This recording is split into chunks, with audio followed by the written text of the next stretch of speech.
October the 7th, 1981, Red Square, Moscow. The Soviet Union at the height of its power. 64 years after the great socialist October Revolution, Moscow has become the center of world communism and the second superpower next to the United States.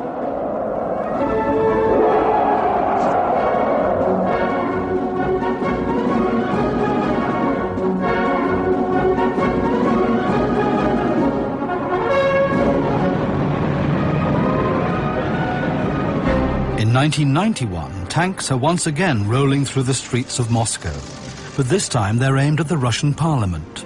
The old-style communist faction of the party wants to put an end to Gorbachev's reform policies. But the people of Moscow fight back.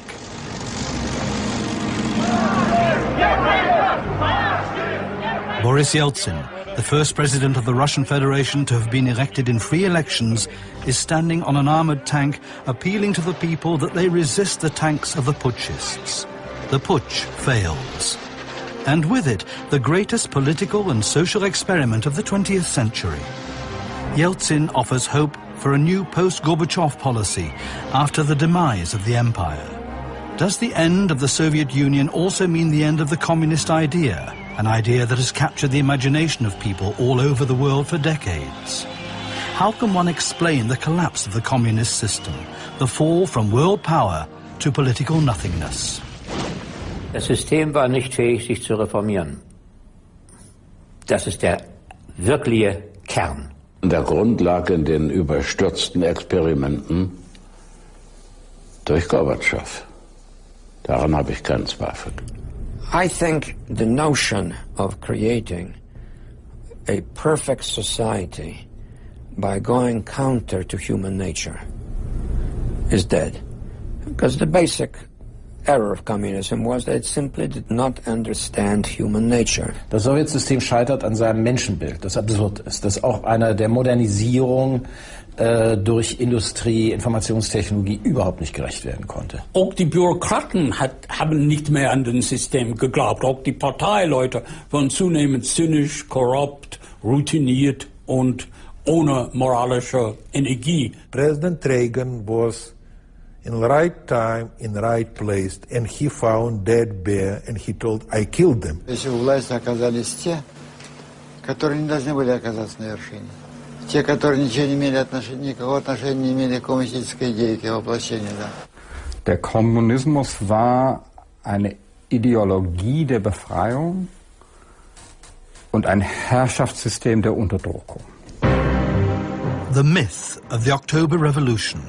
The storming of the Winter Palace, seat of government, on October the 25th, 1917, according to the Russian Gregorian calendar. Legend and reality. The famous film director, Sergei Eisenstein, staged the dramatic events with powerful images. In his film, October, the revolutionary masses, led by Lenin, stormed the palace. Their goal, to depose the corrupt government. But in reality, Lenin wasn't there. The famous film was propaganda. The truth looked entirely different. Plötzlich hatten die Bolschewiki mit einem Aufstand, der von der Mehrheit der Bevölkerung gar nicht bemerkt wurde. Das war in der Nacht, da wurden da die Brücken und die Banken und alles in die Hände genommen und am nächsten Morgen hatten die Bolschewiki die Macht. On the morning after the coup, the palace was besieged by curious bystanders. There was little damage, just a few broken windows. Es gab keinen Kunstgegenstand im Winterpalais, der beschädigt oder zerstört war. Es war alles zerstört, nur im Weinkeller. Damit diese Rotgardisten nicht besaufen. Diese Weine 200 Jahre alt oder 100 Jahre alt, diese Cognac und, war alles kaputt. Schade. This was done by several hundred members of the Red Guard and sailors under the command of Leon Trotsky, first evidence of his talents as a strategist. Trotsky, der Urheber des Staatsstreiches, hat einmal gesagt, ein diszipliniertes und regierungstreues Regiment wäre ausreichend gewesen, um den bolschewistischen Staatsstreich zu vereiteln. Aber dieses Regiment war nicht vorhanden. The big winner of the Bolshevist October Revolution is Lenin. His uncompromising will to power helped him prevail within his own party and then in Russia as a whole. Vladimir Ilyich Ulyanov was born in 1870 in rural Simbirsk, the son of a school inspector. His mother, a nobleman's daughter, is an enlightened Democrat, and she passes these ideals on to her children. Vladimir displays talent and extraordinary intelligence as a pupil.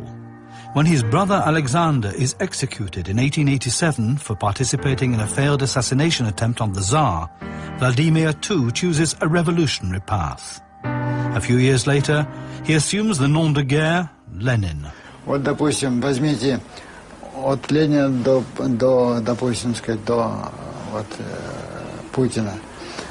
Ведь все из рабочих, все из крестьян, все из трудовой интеллигенции, но главный Ленин из дворян. Вот он бывший и не бывший. Die Einstellung Lenins zu russischen Autokratie unterschied sich kaum von der Einstellung des radikalen Flügels der russischen Intelligenz, der sogenannten revolutionären Intelligenz. Für die revolutionäre Intelligenz verkörperte das zarische Regime das Böse. Tsar Nicholas II rules a country stretching from Warsaw to Vladivostok, an autocratic monarch who answers only to God and himself, his allies the nobility, who have divided the country up amongst themselves, a small but immensely wealthy upper class.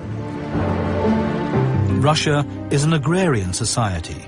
80% of its 135 million inhabitants work in agriculture. Serfdom of peasants is abolished in 1861, making them free citizens, but they still don't own the land. Compared with peasants, there are only a few industrial workers, 3 million. Many peasants flee from rural poverty to the big cities. In the few factories in St. Petersburg, Moscow and Minsk, they toil for starvation wages, often 18 hours a day. The people live under the most inhumane conditions, deracinated, thrown together in mass housing.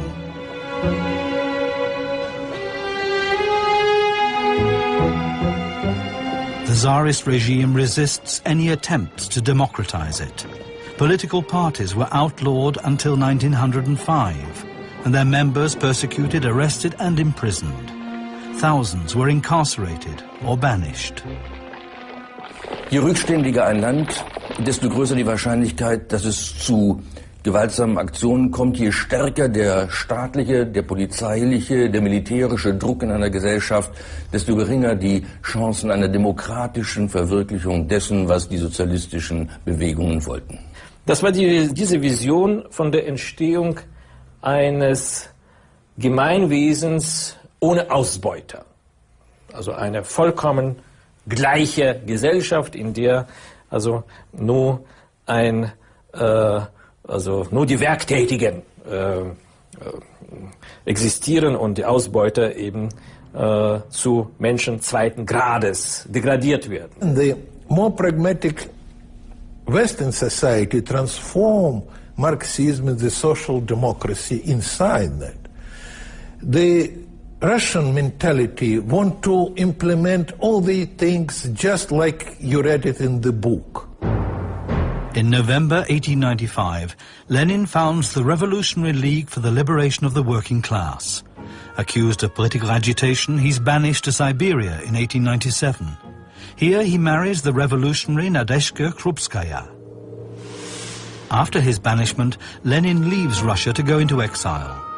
A brilliant theorist and born orator, Lenin becomes leader of the radical wing of the Russian Social Democrats. Because his wing manages to win a party assembly vote by a slim majority, he gives his faction the name Bolsheviki, which means majority holders. The democratic parliamentarian-oriented wing, which is actually larger, gets the name Mensheviki, or minority holders. The Bolsheviki uncompromisingly advocate the dictatorship of the proletariat. Man geht davon aus, dass der Mensch gut sei. Anders als bei dem Konservatismus oder auch bei dem Liberalismus. Und deswegen braucht er kein Checks and Balances, keine Kontrolle. Nicht wahr? Und das ist sozusagen ein Grundfehler der Kommunismus, auch bei Lenin. Und daher hat man die unkontrollierte Macht. Schon am Anfang, nicht wahr? Das ist im Bolschewismus drin. Das sollte eine Partei von Berufsrevolutionären sein, eine streng disziplinierte, zentralisierte Partei, die die Rolle der Avantgarde, der Arbeiterklasse übernehmen sollte. Und diese Konzeption stellte in der Geschichte der marxistischen Bewegung eine ungeheure Zäsur dar, eine Revolution. Die Grundprämisse: die Menschen wissen nicht, was gut für sie sei. Eine Elite, eine Wissenschaft muss herausfinden, objektiv, was gut für den Menschen sei. Subjektiv gilt nicht. Summer 1914. The assassination of the heir to the Austrian throne brings the international tension to breaking point. Russia mobilizes its troops. Germany declares war.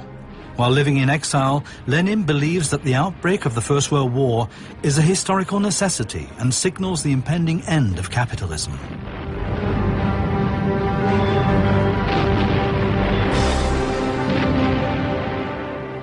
The hardships of war intensify the economic and political tension in Russia. The masses protest against hunger, the war, the government, and the Tsar. Nicholas II is forced to abdicate after the February Revolution. A provisional government is formed, and all over the country, worker and soldier councils, the Soviets. The irreconcilable differences between the parliamentarian bourgeois government of Kerensky and the radical Soviets hinder finding solutions to urgent problems. While war is raging in most of Europe, Lenin, exiled in Zurich, formulates his radical program. He rejects a parliamentary republic and in his famous April theses demands the elimination of the provisional government and the assumption of power by the Soviets. The reaction of Lenin's comrades in Russia to his theses is unenthusiastic. Man war damals der Meinung, Lenin habe aufgrund seines langjährigen Exils die russische Wirklichkeit nicht richtig verstanden. Also er habe den Zugang zur russischen Wirklichkeit jetzt verloren. Denn das war die Zeit der Solidarisierung aller demokratisch revolutionären Kräfte. You have to remember, Lenin jumped in the revolution in the middle of this. He was not the person who really started this, initiated the revolution. At that time he lived in Switzerland, drank beer and discussed the German economy. Lenin realizes that he must return to Russia to spearhead the movement. His goals are an immediate armistice and a major land reform. He seeks the support of the masses. The German imperial government offers Lenin and other exiled revolutionaries freedom of passage. The exiles travel across Germany in a sealed train carriage. Lenin's return to St. Petersburg is supposed to destabilize Germany's war enemy, Russia. Revolution in Russia, an opportunity for the German Supreme Military Command to successfully end the war on the Eastern Front. Lenins griffige Parolen. Einerseits beendet sofort den imperialistischen Krieg. Und die andere Parole, raubt das Geraubte. Also er hat die Bauern dazu aufgerufen, die Gutsbesitzer eigenmächtig zu enteignen. Also diese Parolen hatten eine außerordentliche Wirkung auf die russische Bauernschaft, auf die russischen Unterschichten. Und Lenin hat sich an diese Stimmungen der russischen Unterschichten angepasst. Lenin is greeted enthusiastically by his followers when he arrives on April the 16th, 1917. The next day, he gives his programmatic speech before a Bolshevist party assembly. The bourgeois February Revolution must be followed by the socialist revolution in Russia. He enforces this decision, an armed rebellion with the objective of seizing power. In May 1917, Leon Trotsky returns to Russia. He too had been active in the working class movement in the late 19th century, was banished to Siberia because of his underground activities, and lived in exile for many years after fleeing. He and Lenin demanded the overthrow of the provisional government, as well as world revolution. Trotsky organizes the storming of the Winter Palace, has the provisional government arrested, and helps Lenin and the Bolsheviks gain power. Sie hatten die Macht in einem der rückständigsten Länder der Welt 140 Millionen Einwohner, ein Bauernland, ganz wenige Industriearbeiter, 80% Analphabeten. Das ganze Land war zerrüttet, zerstört durch 3 Jahre des Ersten Weltkrieges. Und jetzt der tiefe Widerspruch. Da soll man eine neue sozialistische Gesellschaft? Der Widerspruch zwischen der Zielsetzung und der Realität.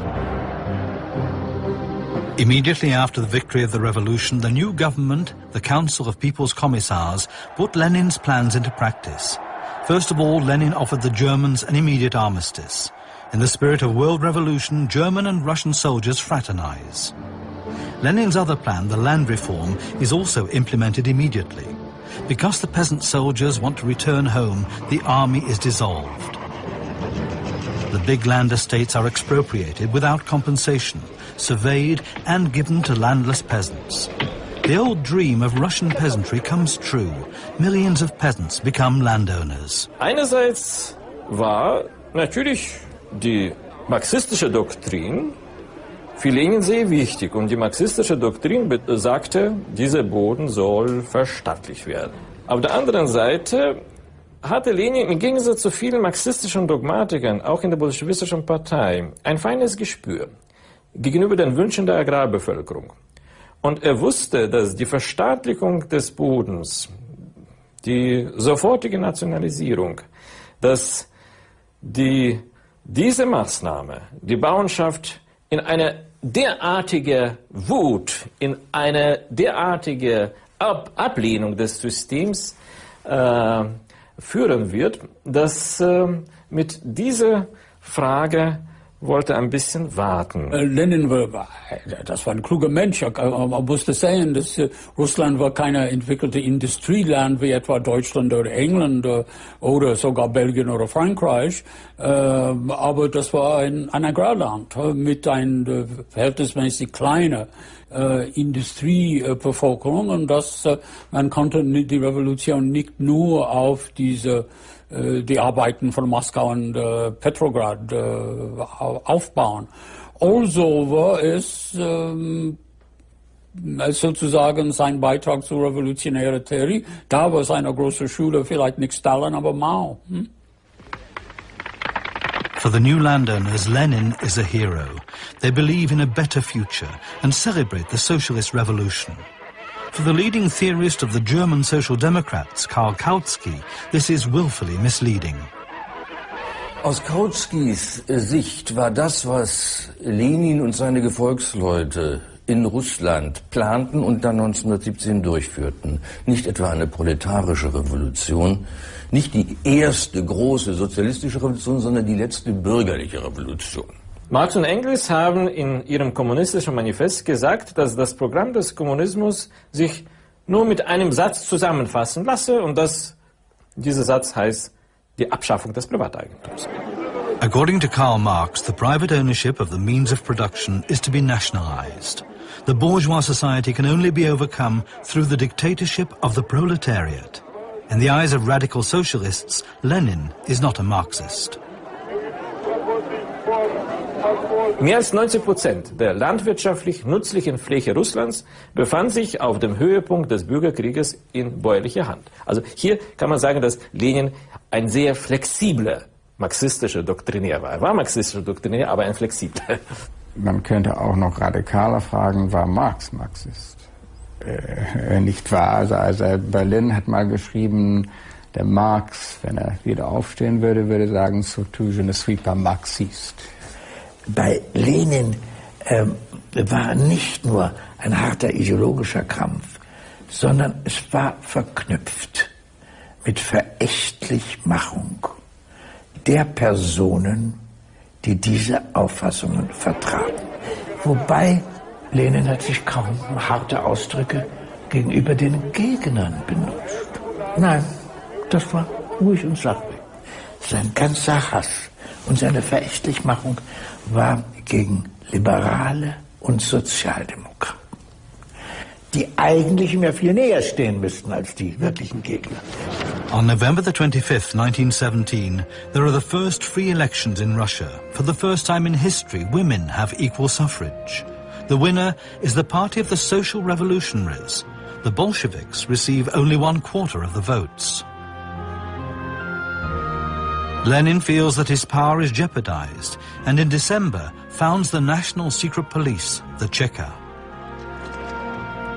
Die Bolschewiki haben wie alle Parteien links von der Mitte unter dem Zarismus immer für eine konstituierende Versammlung gekämpft, die auf geheimen, gleichen Wahlen hervorgehen sollten.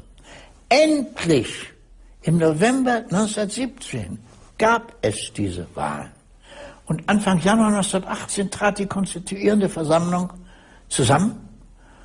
Und da stellte sich heraus, in der konstituierenden Versammlung waren 70% einer Bauernpartei. When the delegates of the Constitutional Assembly vote in their first meeting on January the 18th, 1918, against all power being transferred to the Soviets, Lenin leaves the room. It was the last meeting the Bolsheviks allowed. Und da auf Anweisung Lenins wurde dann das besetzt und gesprengt. The next day, Lenin has the gates locked and the delegates arrested. This marks the end of democracy in Russia after just one day. Nach der gewaltsamen Zerschlagung der verfassungsgebenden Versammlung haben sich die Bolschewiki vom demokratischen Prinzip, vom Prinzip der Anpassung an den Willen der Bevölkerungsmehrheit verabschiedet. Und das bedeutete, dass sie nur mit Hilfe der Gewalt und der Diktatur jetzt über diese Mehrheit, die sie ablehnte, regieren konnten. At Lubyanka Square in Moscow's center, the Cheka sets up shop. The first chief of secret police of the Soviet regime is Felix Dzerzhinsky, a confidant of Lenin. Under Dzerzhinsky's direction, the Cheka becomes the most important instrument for maintaining power. Cheka, also eine Geheimpolizei, die nicht die Gegner der Revolution nur bekämpfte, sondern am meisten Menschewiki und Sozialrevolutionäre, also Anhänger der Revolution, die aber keine Bolschewiki waren. Lenin war für keine Ruinierung der Rechtsordnung. Er sagte, sozialistische Demokratie ist bürgerliche Demokratie ohne Bourgeoisie. Sozialistische Kultur ist die Fortsetzung bürgerlicher Kultur ohne Bourgeoisie. Und. Sozialistischer Staat ist Fortsetzung des bürgerlichen Staates ohne Bourgeoisie, ohne Ausbeutung und. Lenin und Dzerzhinsky hatten einen gewaltigen Staatsapparat zu ihrer Verfügung, um die sogenannte Unvernunft der Massen zu bekämpfen. The prisons from Tsarist times were not enough to hold all the prisoners captured by the Cheka. Only 3 months after the October Revolution, dissidents are sent to forced labor camps, making relatives as well as perpetrators culpable. Isolation confinement, torture and murder are the means used by the secret police to, as Dzerzhinsky says, save the revolution.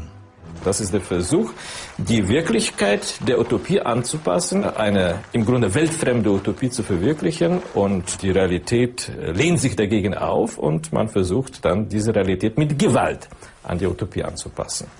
Deshalb würde ich sagen, dass dieser Versuch im Grunde zwangsläufig in einen Terror einmünden musste, weil ein soziales Paradies auf Erden lässt sich nicht errichten. Wenn man Himmel auf Erde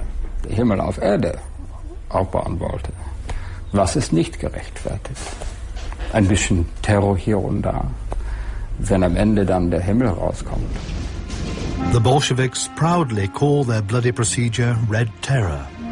In the famous decree on the Red Terror, it says, in the current situation, it is necessary to secure the heartland through terror. To protect the Soviet Republic from class enemies, they will be isolated in concentration camps. Persons involved in White Guard organizations, conspiracies and revolts will be shot.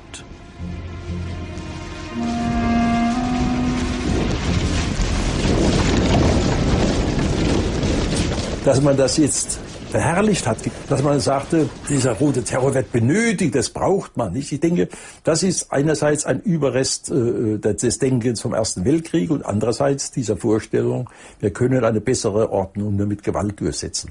Der Begriff sozialistischer Terror ist natürlich ein Widerspruch in sich selbst und hat den Weg geebnet für sehr viele Dinge, die später unter Stalin dann verwirklicht wurden. Das Ziel heiligt das Mittel. Das Ziel heiligt den Mittel, nicht wahr? Und man sieht in der Befürwortung, der ausdrücklichen Befürwortung von Terror bei Lenin, dass das keinesfalls erst bei Stalin anfängt. The Bolshevik government is threatened from both within and from abroad. The armistice with Germany mobilizes the other war opponents. Britain, France and America send troops to Russia. In southern Russia, the Cossacks revolt. They allied themselves with the other formerly Tsarist troop contingents to form the so-called White Armies. Die weißen Armeen verkörperten für die Mehrheit der russischen Bevölkerung, für die Bauern und für die Arbeiter, die den Bolschewismus ablehnten. Aber die weißen Armeen verkörperten für sie das alte Regime. Das Regime, das die alten Besitzverhältnisse, die die Bolschewiki im Oktober 1917 abgeschafft hatten, wiederherstellen würde. Lenin commissions Trotsky to establish a Red Army of workers and peasants.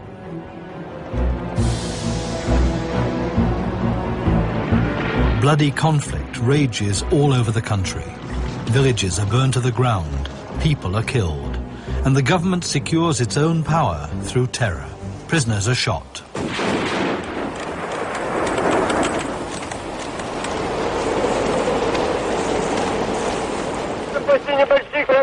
Lenin calls for the Red Army to resist. Капиталисты Англии, Америки, Франции ведут войну против России. Они помогают деньгами и военными припасами русским помещикам. In the summer of 1918, the Red Army is in retreat and the revolution is in jeopardy. Lenin hopes for support from Germany. Und dann die riesige Zielsetzung. Wir stehen am Vorabend einer Weltrevolution. Es ist ja nur bedauerlich, dass wir das jetzt gerade in Moskau machen. Aber es kann kein Zweifel darüber bestehen, Trotzki, dass in wenigen Wochen wir unsere zukünftigen Kominternkonferenzen in Berlin, Paris und London machen werden. Einen unglaublichen Optimismus. Und auch hier in den Vereinigten Staaten gab es große Industriestreiks, Unruhen, Probleme von Anpassung, so wirtschaftliche und soziale Anpassung nach dem Krieg. Und unsere Eliten waren damals haben sehr Angst, dass es wird bei uns so eine Art revolutionäre Strömungen kommen. Die Bolschewiki haben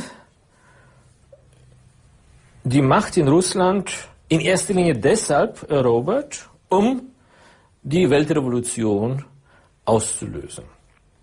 Also sie waren der Meinung, dass der Weltkrieg, der die bestehende kapitalistische Ordnung derart erschüttert hatte, dass dieser Weltkrieg eine einmalige Chance für die proletarischen Parteien sei, um die kapitalistische Ordnung endgültig zu beseitigen. Der eigentliche Sieg der proletarischen Revolution sollte für Lenin natürlich im hochindustrialisierten Westen stattfinden.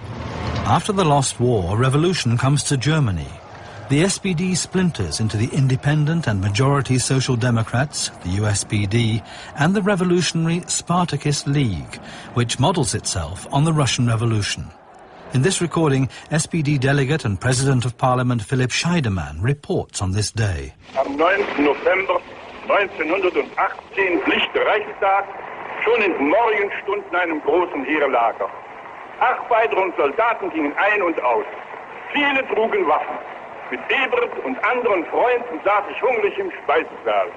Es gab wieder nur eine dünne Wassersuppe. Da stürmte ein Haufen von Arbeitern und Soldaten in den Saal, gerade auf unseren Tisch zu. 50 Menschen schrien zugleich: Scheidemann, kommen Sie mit uns. Philipp, du musst heraus und treten. Liebknecht will die Sowjetrepublik ausrufen. Was? Nun sah ich die Situation klar vor Augen.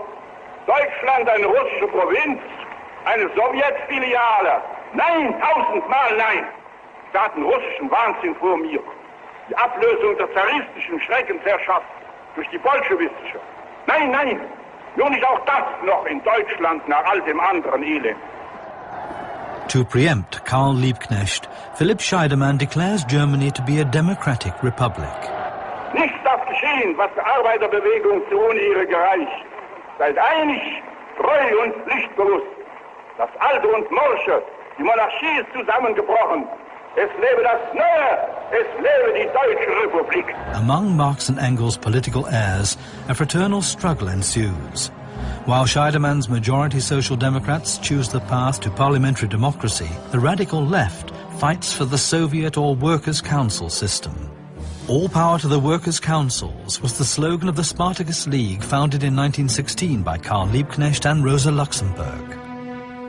Ich glaube, dass die Rosa Luxemburg eine solche, ich sag jetzt mal, fundamentalistische Demokratin war, dass sie alles, was die Demokratie beeinträchtigen würde in der Entwicklung, ablehnen musste, weil sie sagt, das führt zu einer Willkürherrschaft. Rosa Luxemburg war, glaube ich, die einzige revolutionäre Figur in Europa, die Lenin hätte trotzen können. Und vielleicht hätte er es sogar akzeptiert. Born and raised in Poland, Rosa Luxemburg has been living in Berlin since 1899 and become the leading politician of the German left. In 1918, she co-founded the Communist Party. She increasingly criticizes the militant left and also the great leaders of the Russian Revolution. Sie hatte auch beobachtet, dass Lenin selbst nicht zimperlich war mit Gegnern. Allerdings muss ich sagen, bei aller Voraussicht des Bolschewismus, wenn man sich ihre theoretischen Ansichten genau anguckt und vor allen Dingen auch diesen berühmten Satz, dass die Freiheit immer die Freiheit des Andersdenkenden sei, dann merkt man, dass das auch nicht so freiheitlich und pluralistisch war, was sie dachte und wollte, wie das auf den ersten Blick scheinen mochte. Es gibt eine ganz lustige und interessante Passage bei ihr, wo sie auch davon spricht, dass die Mehrheit, die zu entscheiden hätte, nicht immer quantitativ sein muss. Das muss man sich ein bisschen auf der Zunge zergehen lassen. Auch Rosa Luxemburg hatte durchaus Sinn für die Machtfrage. Sie sah die große Gefahr, dass eine Minderheitsaktion zur Unzeit in eine Katastrophe führen würde. Auf der anderen Seite schien sie, die immer an die Spontaneität der Massen geglaubt hatte, nicht mehr in der Lage, der Massenaktion zu widersprechen, nachdem sie da war. Und so rechtfertigte sie eine Aktion, den Spartakusaufstand, den sogenannten Spartakusaufstand, den sie nicht gewollt hatte. Revolutionary sailors hoist the red flag on the Brandenburg Gate. The Spartacus League believes, like its great role model Lenin, that the time is right for revolt. And on January the 6th, 1919, declares that the provisional German government has been deposed.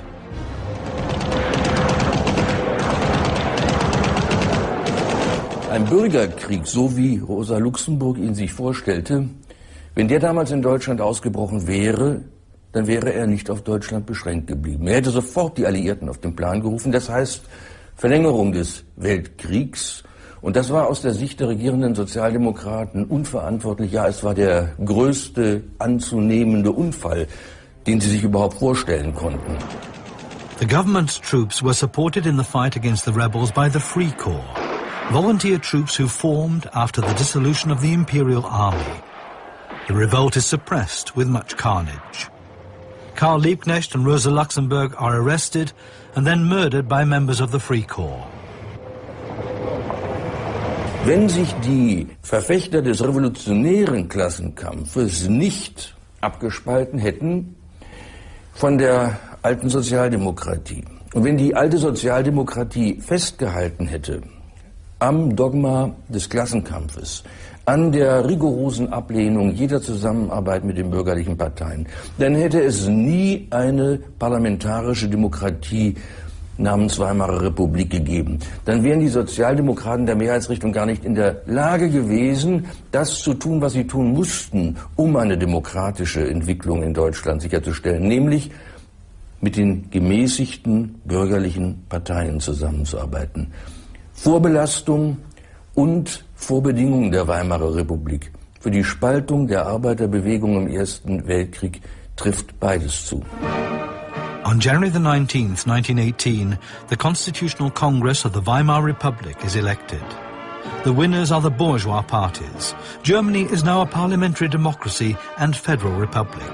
A revolution, according to the Russian model, has failed.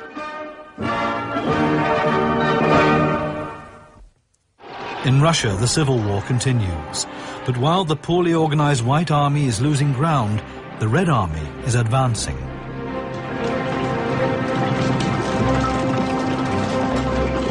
Leon Trotsky built an army of 5 million soldiers.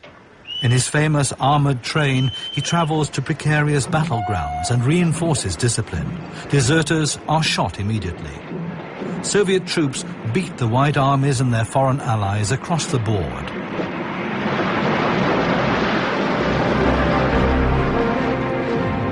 On December the 13th, 1919, the Allies decide to no longer support the White Armies.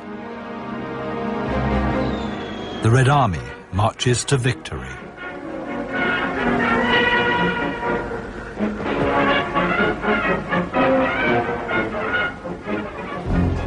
The Civil War has a gruesome aftermath. Red commissars are sent out to confiscate food for the army. The peasants revolt. They no longer tend their fields. And before they let the supplies be taken away, they set their own barns on fire. Russia experiences the worst famine in its history. Over 5 million people die. Lenin and his Bolshevists have won the Civil War. The power struggle is settled, and Russia is the only country in which the communist revolution is victorious. Alle anderen Kommunisten hatten kleine Parteien, nicht viel. Ab und zu machten sie Aufstände. Zwischen 1919 und 1924 gab es etwa 40 Aufstände, die alle zusammengeschlagen wurden. Und die russischen Kommunisten, die haben es geschafft. Das war echt am Anfang. Eine echte Bereitschaft, den russischen Kommunisten die Führung zu geben. In July 1920, the Second Congress of the Communist International takes place in Moscow. The world revolution can only succeed, Lenin claims, if the policy and actions of all communist parties are controlled centrally from Moscow. In that respect, the Communist Party of Russia, as it now calls itself, is generous. Es war ja nun ein offenes Geheimnis, dass es nur ganz wenige kommunistische Parteien gab, die genug Geld hatten, um ihre Arbeit selbst zu finanzieren. Alles Übrige wurde ja von Moskau, von den Instrukteuren, die kamen dann mit dem Geld und verteilten das Geld so, dass es nutzbringend im Interesse der Komintern und der sowjetischen Führung angelegt wurde, dass jedem Funktionär klar war, dass er das Geld aus Moskau bekommt.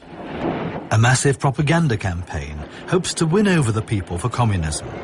Party workers were sent to the country in special trains to teach the people how to read and write. And they also advertised their idea. After oppression and exploitation in the past, the proletariat would now assume leadership.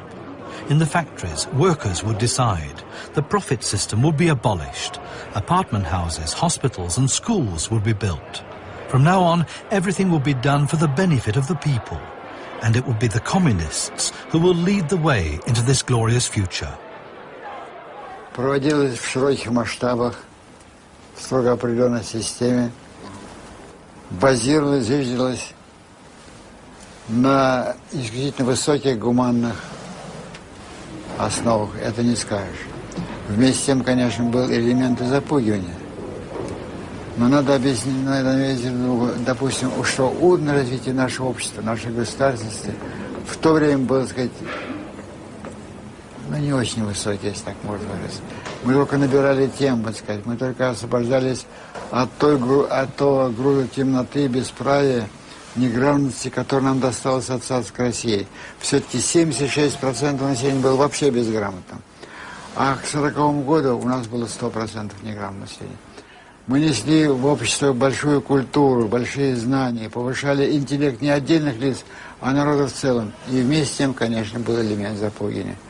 Потому что в наследство к нам пришли и бывшие люди. Using the same method with which they won the Civil War, the Bolsheviks want to rebuild the country. This system is known as war communism and is based upon the mandatory delivery by peasants, upon nationalization and forced labor, or militarization of labor as Trotsky calls it. But there is resistance all over the country. Das kriegskommunistische System musste die russische Realität mit Hilfe einer uferlosen Gewalt an die Doktrin anpassen. Dieser Versuch scheiterte, nicht zuletzt deshalb, weil die Bevölkerungsmehrheit nach dem gewonnenen Bürgerkrieg die bolschewistische Terrorherrschaft nicht weiter dulden konnte.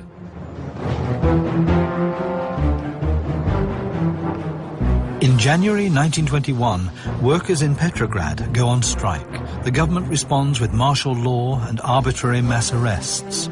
On February the 28th, 1921, 16,000 sailors joined the striking workers. They appeal to the people, the time has come to sweep away the autocratic commissars. All power to the Soviets, no power for the party. The strikers demand an end to oppression, to terror and to arrests. They demand that the freedoms gained in the revolution be reinstated, together with free elections with secret ballots, freedom of speech and other parties. Die Kronstadter Matrosen gehörten zu den glühendsten Anhängern der Revolution und sie wurden von der bolschewistischen Führung immer wieder dafür gelobt, dass sie die Bastion der Revolution seien. Aber auch sie haben sich von dieser Autokratie, von der Zerschlagung der demokratischen Regungen, der demokratischen Strukturen im Lande abgewendet. On Lenin's order, the Red Army advances across the Baltic Sea ice to attack on March the 7th. After 11 days and harsh struggles, the sailor insurrection is brutally crushed. Die Niederschlagung des Aufstandes der Kronstadter Matrosen hat das Wesen des bolschewistischen Regimes eigentlich entlarvt. Denn die Kronstadter Matrosen kämpften gegen die bolschewistische Diktatur im Namen der Sowjetdemokratie. Der erste wirkliche schwere Sündenfall, der erste Fall von politischer Todsünde war ganz ohne Zweifel die Niederschlagung des Aufstandes von Kronstadt. Denn da ging man ja gegen die eigenen Leute los, gegen die jungen Soldaten, die für die Revolution standen und die aus irgendeinem Grunde einem nicht passten. Wenn man das tun konnte, konnte man auch vieles andere nachher tun und man hat ja auch vieles andere nachher getan. Trotsky watches the parade celebrating the victory of the Kronstadt sailors. Many were able to flee to Finland, but whoever fell into Bolsheviks' hands became victims of merciless revenge. In the first show trials of the young Soviet Republic, thousands are sentenced to death or long prison terms. Fast-track communism has failed. Failure to meet the population's basic needs, with famine spreading and an uprising in Kronstadt, clear signs of crisis. Lenin needs to change course. Just as his land redistribution in 1917 violates Marxist principles, Lenin is about to make an economic U-turn with noticeably capitalistic underpinnings. He was the believer in the pure scientific Karl Marx theory that in reality was a utopia. But it was only until 1921. In 1921, Lenin reversed the Soviet policy. He returned to the allowing of the new economical policy, the private ownership, and he told it serious and for long. And he had very strong opposition among his followers, and Trotsky and Stalin and many others. Das war die Legitimierung des freien Marktes und des Privateigentums, also der Hassobjekte eigentlich der doktrinären Marxisten. Deshalb haben viele bolschewistische Funktionäre und viele bolschewistische Idealisten die neue ökonomische Politik als einen ungeheuren Rückschlag empfunden. Lenin attempts to save the country's economy at the 10th Party Conference. His new economic policies, NEP for short, are extremely controversial. Even his closest allies greet his policies with scathing ridicule. After heated debate, Lenin succeeds in pushing through a governmental resolution. Within the party, varying factions will no longer be tolerated. Opposition means exclusion. Dictatorship now begins within the Communist Party itself.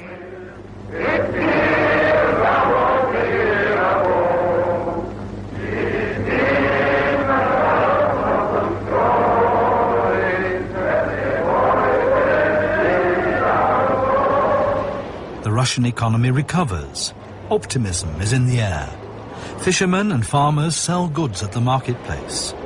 Money can now buy things and becomes an incentive to work. An der Spitze dieser neuen ökonomischen Politik war Lebensstandard in Russland der höchste in der Geschichte der Sowjetunion und Russland selbst. The stock market and the banks reopen. The new ruble is minted. Lenin goes so far as to invite Western capitalists to invest in Russia to help roll back the country's economic deficits. We must grant concessions to the foreign bourgeoisie and outside capital, were Lenin's words to the Third Communist International. But many comrades are convinced that Lenin's new economy will betray the basic principles of the revolution. Und wie war Reaktion Stalin und anderen damals auf diese seine Vorschläge? Das ist Produkt des kranken Gehirns. Gorbachev, damals einer der Funktionäre, hat vorgeschlagen, diese Leninsche Artikel, die in Pravda veröffentlicht worden waren, sollen in einem Exemplar von Pravda gedruckt werden, für Lenin selbst. Die anderen brauchten die nicht wissen. In May 1922, Lenin's health deteriorates dramatically. He suffers his first stroke. 2 more would follow. Lenin withdraws from governmental activities. From this point on, he resides on a country estate near the city of Gorky. Leon Trotsky appears to be Lenin's uncontested successor, an intellectual with more charisma than any other Bolshevik leader and a popular commissioner who was victorious during the war. Lenin, however, was still alive and his successor had not yet been decided. And Trotsky had stiff competition. Joseph Stalin, the Communist Party's general secretary. Lenin, гений теоретик, гений практик. Stalin, гений практик, гений теоретик. Aber Stalin, ein genialer Verbrecher, er verstand die Rolle der Information. Вот учение Маркса, Энгельса, Ленина и Сталина, будем старыми категориями говорить, оно действительно имеет эпохальное значение, но не в том смысле, что навсегда, на все века и так далее. Оно действительно для определенного исторического отрезка времени. Lenin hat wie ein politischer Handwerker seine Feinden ausgesucht und zwar vernichtet, aber man konnte sagen, Stalin hat das zum Industriell entwickelt. The difference between Lenin and his followers like Gaidar, then after 4 years Lenin understood it's enough, it's not working. And after that I don't think that he was a real Marxist. He became a statesman and the Russian political leader. Wie viele andere, die Mehrheit nachdenklicher Menschen in der Sowjetunion glaubte ich, alles war richtig, solange Lenin lebte. Die ganze Katastrophe habe angeblich begonnen erst nach Lenins Tod. Lenin beurteile ich in vielem viel besser, als manche das heutzutage tun. Es wird ja auch versucht, sozusagen in Lenin nachträglich den Stalin noch mit unterzubringen. Das halte ich für historisch äußerst ungerecht. Lenin hat gehandelt in einer unmittelbaren Revolutions- und Bürgerkriegssituation. Unter Lenin gab es die führende Rolle der Partei, die das Recht, alle anderen Organisationen anzuleiten. Die ČK Es gab eine Vielzahl von ganz diktatorischen Elementen, auf die Stalin nachher aufbauen konnte. Alle Elemente des Stalinismus sind schon im Keim präsent im Leninismus. Das ist die wichtige Feststellung. Bei einer anderen Führungspersönlichkeit ist es natürlich denkbar, dass man eine etwas andere Entwicklung hätte, aber keinesfalls hin zu einem, sagen wir mal, demokratischen Kommunismus. Das scheint mir, wie Leszek Kołakowski sehr schön gesagt hat, wie gebratener Schneebäller. Gewiss wollte Lenin nicht das, was später geschehen ist. Und es ist ganz zweifellos, auch darüber wurde schon in der Sowjetunion geheim diskutiert, wenn Lenin gelebt hätte, wäre er in den Jahren 1936 bis 1938 auf einem solchen Schauprozess verurteilt worden. Lenin dies on January the 21st, 1924. The whole country is in mourning. Stalin arranges the burial. In a telegram to Trotsky, he gives a false date to keep the competition from attending the funeral.